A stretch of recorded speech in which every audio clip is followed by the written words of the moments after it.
Last மினிட்ல இந்த mistakes மட்டும் பண்ணிடாதீங்கடா.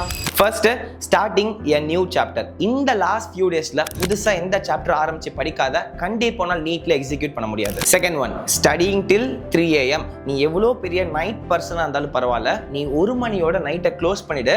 நீ 1 மணிக்கு மேல 2 மணி 3 மணி 4 மணி போனா அடுத்த நாள் கண்டிப்பா ஸ்பாயில் ஆயிடும்.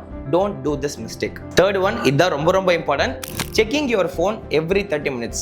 எக்ஸாம் பக்கத்தில் வரப்போ என்ன பண்ணுன்னே தெரியாது. அப்பப்போ எடுத்து ஒரு இதில் நம்ம ஃபோனை பார்த்துட்டே இருப்போம். இதில் எவ்வளோ பேர் இந்த மிஸ்டேக் பண்ணிட்டு இருக்கேன் கமெண்ட் செக்ஷனில் போடு.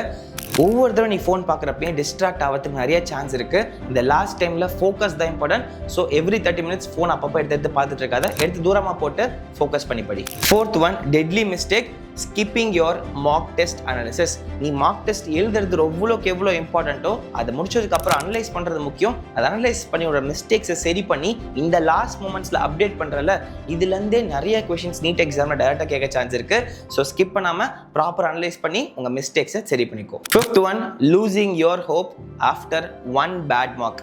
கைஸ், இந்த மாதிரி நம்ம மார்க் டெஸ்ட் எழுதிட்டே இருக்கிறப்போ ஏதாவது 1 or 2 மார்க் டெஸ்ட்டில் டக்குன்னு ஸ்கோர் ட்ராப் ஆகும்.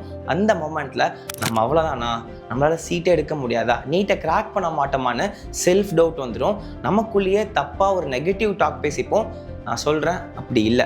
1 or 2 பேப்பர்ஸ் நமக்கு போகுதுன்னு விட்டுரு. அதுலேருந்து நீ என்ன லேர்ன் பண்ணிக்க முடியும், உன் மிஸ்டேக்ஸை கரெக்ட் பண்ண முடியும்னா பண்ணு. உன் எக்ஸாம் நீட் எக்ஸாம் தான், அன்னைக்கான ஃபுல் பொட்டன்ஷியல் நீ இறக்கணும். ஸோ அதுக்கான ப்ராக்டிஸ் தான் பண்ணிட்டு இருக்க. ஸோ 1 or 2 மார்க் டெஸ்ட்டில் மிஸ் பண்ணால் தூக்கி போட்டுட்டு தொடச்சி விட்டுட்டு அடுத்து எந்திரிச்சு படிக்காரமே. Come on, start your preparation.